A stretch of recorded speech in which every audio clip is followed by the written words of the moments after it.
warahmatullahi wabarakatuh. Perkenalan, saya Nur Apria dengan NIM G1S12501. Di sini dengan materi kromatografi cair dan kromatografi gas, prinsip kromatografi cair, prinsip elusi isokratik dan gradien, parameter dasar kromatografi cair, waktu retensi, efisiensi kolom, resolusi, karakteristik analik untuk kromatografi gas, fase diam dan fase gerak, senyawa volatil dan semi volatil, aplikasi ALSI dan GESI dalam farmasi analisis. Nah, di sini saya spesifik mengambil kromatografi cair. Di sini saya mencari jurnal. Saya mendapatkan jurnal yang berjudul Test of Chromatography Methods as Stability Indicating Essay for Pharmaceutical Product Review. Di sini jurnal tersebut saya transkripsikan ke dalam bahasa Indonesia menjadi pilihan metode kromatografi sebagai uji indikator stabilitas untuk produk farmasi.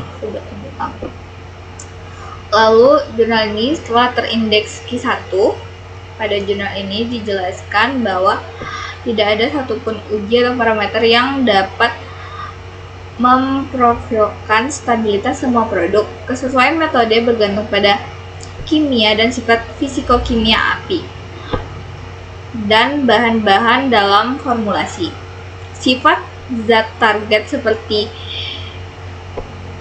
pKa nilai pKa, log P, kelarutan, polaritas, volatilitas, dan absorbansi maksimum dari obat tersebut harus diketahui.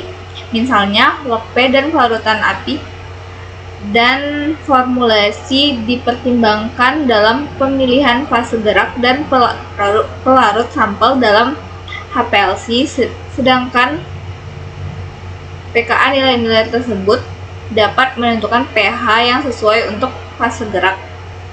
Lalu di sini saya mengangkat rumusan masalah, yaitu bagaimana karakteristik analit dan sampel farmasi yang perlu dipertimbangkan dalam pemilihan metode kromatografi cair kinerja tinggi atau HPLC.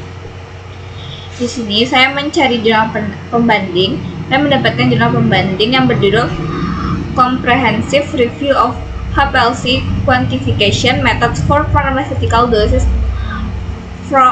from Using C18 Columns. Jurnal tersebut saya transkripsikan ke dalam bahasa Indonesia, yang dimana menjadi tinjauan komprehensif metode kuantifikasi HPLC untuk bentuk sediaan farmasi menggunakan kolom C18. Jurnal tersebut telah terindeks Q1. Pada jurnal tersebut membahas karakteristik analit dan sampel farmasi perlu dipertimbangkan karena keduanya menentukan kondisi kromatografi yang sesuai untuk memperoleh pemisahan dan kuantifikasi yang efektif. Berdasarkan Yan et al. 2026 atau jurnal tersebut, karakteristik analit dapat dilihat dari kemampuan senyawa berinteraksi dengan fase diam, terutama kolom C18. Jurnal tersebut menyebutkan bahwa dominasi fase diam C18 dalam RPH-HPLC dapat dikaitkan dengan kemampuan untuk memberikan interaksi hidrofobik yang kuat, memungkinkan retensi yang efisien dari berbagai macam senyawa. Hal tersebut menunjukkan bahwa sifat kimia analik, khususnya interaksi hidrofobiknya, perlu diperhatikan dalam pemilihan fase diam dan kondisi HPLC.